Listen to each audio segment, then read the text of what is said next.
Hello friends, welcome back to my channel. আমি সন্দীপ তোমাদের কাছে আজকে নিয়ে চলে এসেছি একটা নতুন ভিডিও। এই ভিডিওটা ফিজিওথেরাপি রিলেটেড ভিডিও। আমি বাই প্রফেশন একজন ফিজিওথেরাপিস্ট। ইনি যে বসে আছেন বয়স্ক মানুষ, উনি আমার পেশেন্ট। ওনার রাইট হিপ জয়েন্টে ফ্র্যাকচার হয়েছিল। আফটার সার্জারি ডক্টর ওনাকে প্রেসক্রাইব করেছিলেন ফিজিওথেরাপি করানোর জন্য। Right hip joint fracture and implant হয়েছিল।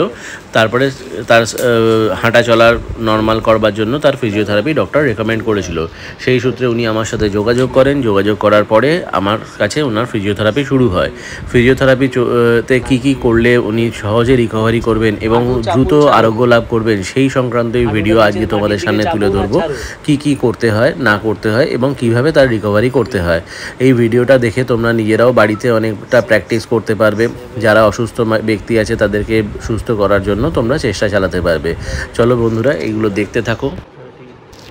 যারা আমার চ্যানেলে নতুন তারা প্রথমেই আমার চ্যানেলটাকে সাবস্ক্রাইব করে দাও এরকম নানা রকম ইনফরমেটিভ ভিডিও পাওয়ার জন্য, এবং এই ভিডিওটাকে প্রচুর পরিমাণে লাইক, কমেন্ট আর শেয়ার করো যাতে বাকিরাও এই ভিডিওটাকে দেখতে পায় এবং আমিও প্রচুর উৎসাহ পাই যাতে এইরকম নতুন নতুন ভিডিও তোমাদের সামনে তুলে ধরার জন্য। আরেকটু ভাঁজ।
বেশি করে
বাম্পা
ছাড়ুন 1 2 3 4 5 6 7 8 9 10 11 12 13 14 15 16 17 18 19 20 এবার চেপে রেখে হোল্ড করুন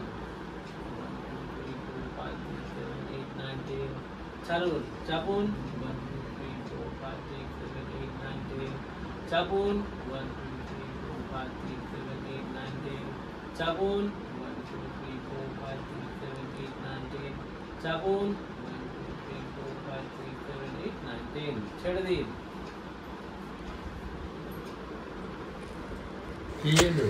এখানে আমার লেফট লেগে ফিজিওথেরাপির কিছু এক্সারসাইজ করাতে হচ্ছে, কারণ হচ্ছে ওনার বাঁ পায়ের হাঁটুটাতেও অস্টিওপোরোসিসের প্রবলেম আছে। বাঁ পায়ের হাঁটুটায় অস্টিওপোরোসিসের প্রবলেম থাকার জন্য ওনার ব্যালেন্সিং প্রবলেম হচ্ছিল এবং উনি হাঁটতে পারছিলেন না।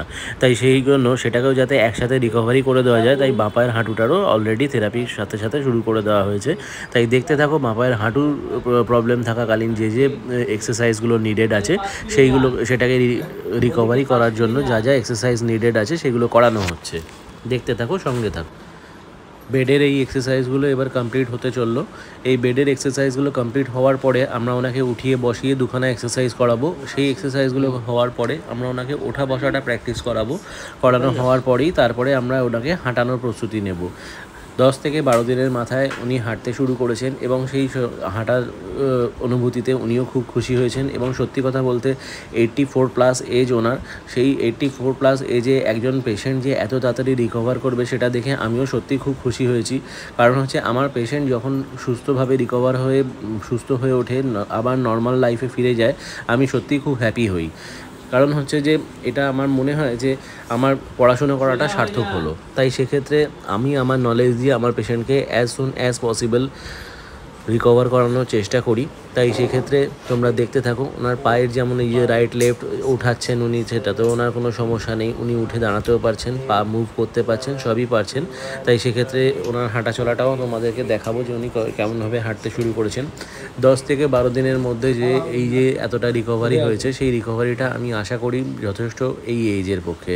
কারণ হচ্ছে একজন মানুষ যখন হিপ রিপ্লেসমেন্ট হয় তখন তার হাঁটতে অনেকটা সময় লেগে যায়, কিন্তু ওনার মনোবলও প্রচুর। তাই সেই ক্ষেত্রে ওনার এই মনোবলটা জ্ঞানটাকে কাজে লাগিয়ে, আমার নলেজটাকে কাজে লাগিয়ে আমরা 12 দিনের মধ্যে ওনাকে হাঁটানো শুরু করে দিয়েছি। উনি উইদাউট এনি সাপোর্ট, কারোর কোনো সাহায্য ছাড়াই হাঁটতে শুরু করেছেন এবং এটা তারপরে ধীরে ধীরে সিঁড়ি ওঠানো নামানো এবং রাস্তায় হাঁটা অবধি প্রসেস আমাদের মোটামুটি আশা করছি 20 দিনের মধ্যে কমপ্লিট হয়ে যাবে।